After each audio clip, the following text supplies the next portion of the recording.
Savoir quand est-ce que le marché action pose un top, c'est une information qui est cruciale pour toi, toi qui es sur son marché action, sur son marché crypto. Pourquoi? Parce que même sur la crypto-monnaie, tu le sais, les mouvements sont liés clairement au marché action, SP500 et Nasdaq en tête de file. Et le plus souvent, quand ces marchés montent, la crypto monte, mais par contre, quand ils baissent et qu'ils crashent, la crypto crash à tous les coups. Donc pouvoir apprécier quand est-ce qu'on est sur une phase de top, c'est hyper important pour pouvoir manager tes positions au mieux et prendre les meilleures décisions pour tes investissements personnels. Dans cette vidéo, on va en parler en regardant cet indicateur qui est super intéressant, en parlant également cyclicité, ce qu'on peut donner par rapport aux statistiques du SP500 et du Nasdaq, et on va également parler de ce que nous on a fait sur le groupe privé au niveau de Bitcoin et des cryptos dans les semaines dernières, parce que ça c'est une information qui est très opaque. Vous qui êtes sur YouTube, sachez que je vous donne absolument pas tout ce que nous on fait en privé. Tout ça c'est réservé forcément à la communauté privée qui paye un abonnement pour avoir accès à toutes nos analyses et absolument à tout ce qu'on fait à titre personnel. Juste avant qu'on commence, je t'invite à liker la vidéo, suivre la chaîne parce que ces vidéos j'en fais 3 par semaine, les lundis, mercredis et vendredis. Et comme ça tu auras accès à une foule d'informations que tu n'as nulle part ailleurs. On commence très rapidement avec ce que nous on a fait dans le groupe privé depuis quelques semaines. Alors comme je te l'ai dit, je te dis pas tout parce que sur YouTube c'est public, le but c'est de pas dire ce que nous on fait pour que les gens puissent nous copier. Il y a plusieurs centaines de personnes qui sont abonnées et qui payent pour avoir accès justement à toutes nos informations. Et ce qu'on a fait récemment, c'est que typiquement, ici sur ce rebond, eh bien, on a largué une partie de nos positions. Ici, on était le 13 janvier et mon lieutenant Andra disait à la communauté que nous, personnellement, dans l'équipe, on dérisquait nos positions sur ce gros rebond. Pourquoi? Parce qu'on escomptait que le prix puisse aller plus bas. Alors forcément, rien n'est sûr, toute une affaire de probabilité, de statistiques et autres, mais il y avait des probabilités assez grandes quand même qu'on puisse le faire. Donc on a dit ce qu'on faisait à choix pour la communauté de soit faire la même chose, soit de manager leur propre position, leur propre risque en fonction de ces analyses. Et force est de constater que c'était le bon choix parce qu'à partir d'ici, eh ben, on s'est retourné et on s'est écrasé plutôt fort. Ici, au niveau du 4 février, on avait isolé, grâce à de l'analyse financière notamment, que le prix avait de bonnes chances de faire justement un rebond à partir d'ici et de poser un bottom. Et c'est pour ça que dans la communauté, j'avais dit que personnellement, je rachetais Bitcoin et certaines altcoins à partir du moment où Bitcoin franchissait les 71 000 $. Ça, ce sont des ordres qu'on peut donner à l'aveugle. Pourquoi? Parce qu'il y a des prix qui doivent techniquement servir de rebond grâce à l'analyse quantitative, grâce à l'analyse financière, et on n'a pas forcément besoin d'attendre des retournements au niveau technique. C'est assez pointu, c'est notre boulot, et c'est exactement ce qu'on livre à la communauté. Maintenant, c'est pas parce qu'on a une vision que celle-ci doit absolument se réaliser. Et pas plus tard que le lendemain, alors que Bitcoin commençait à monter en low time frame, eh bien la façon dont il montait et la façon dont le prix s'articulait nous a fait dire que justement, en fait, non, ce niveau-là n'était pas le bon niveau pour avoir un rebond. Et donc, directement, j'ai communiqué à la communauté que je larguais mes positions prises la veille parce que justement, ça puait. Résultat, le prix a été faire un dip de moins 20% en plus. Et donc, tous ceux qui ont pu suivre ceci, eh bien, ont pu éviter le pire sur Bitcoin et sur les altcoins.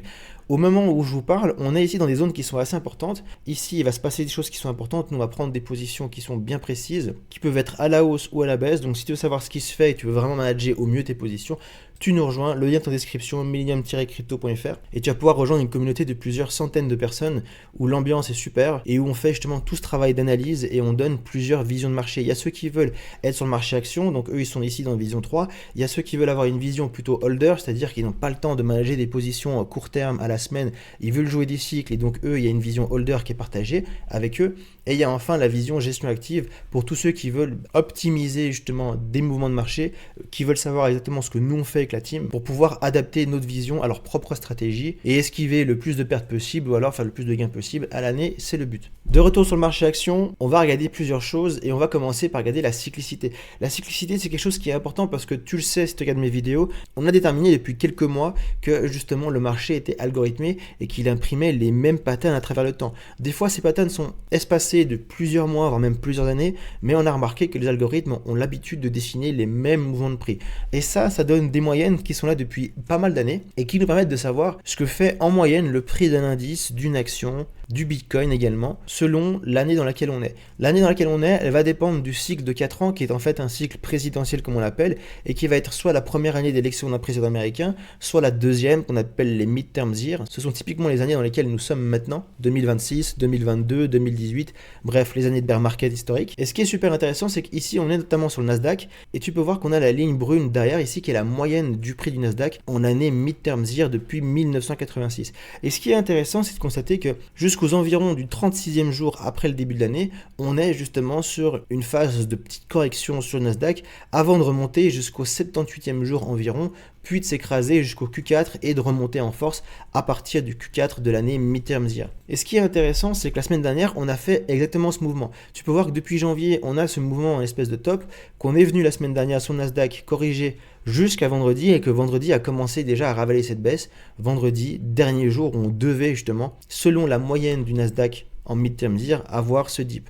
Donc maintenant, ce qu'on escompte pour le Nasdaq, c'est qu'effectivement, ils suivent exactement sa cyclicité et qu'il ait un rebond au moins jusqu'au 78e jour environ. C'est pas une science exacte, mais on sait que généralement, on a un bon rebond, on a une phase de top finale qui se met en place sur Nasdaq jusqu'au 77e jour. Et ce jour-là, ça tombe justement le 18 mars prochain, donc on aurait encore à peu près 1 mois et 9 jours pour se préparer avant un top de marché sur Nasdaq. Au niveau du SP500, c'est un petit peu différent, il y a des raisons qui l'expliquent.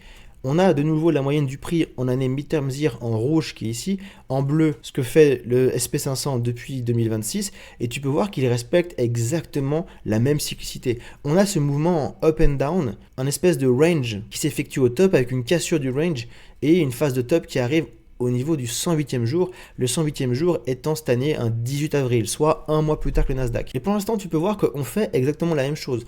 On latéralise sur une phase de top, tout le monde a peur qu'on aille se cracher tout de suite, mais la cyclicité dit non. Le Nasdaq va d'abord afficher un top jusqu'à mi-mars 2026, puis le SP500 lui va imprimer un top environ un mois plus tard, et ensuite les deux indices vont baisser jusqu'aux environs du Q4 2026, poser un bottom et repartir de plus belle pour un nouveau cycle. Et c'est pour ça que la semaine dernière, alors qu'on commençait à plonger jusqu'au jeudi, les probabilités qu'on ait posé un top ici et qu'on aille directement plus bas, elles étaient minimes. On peut le voir le vendredi, on a eu un très gros rebond et la cyclicité nous dit que pour l'instant, nous ne sommes pas mûrs pour pouvoir aller beaucoup plus bas au niveau du SP500 et au niveau du Nasdaq. L'outil le plus puissant qui va pouvoir confirmer ce que je vous dis, c'est cet indicateur ici, qui est un indicateur de top sur le SP500. Alors c'est un indicateur qui n'est pas disponible gratuitement depuis TradingView.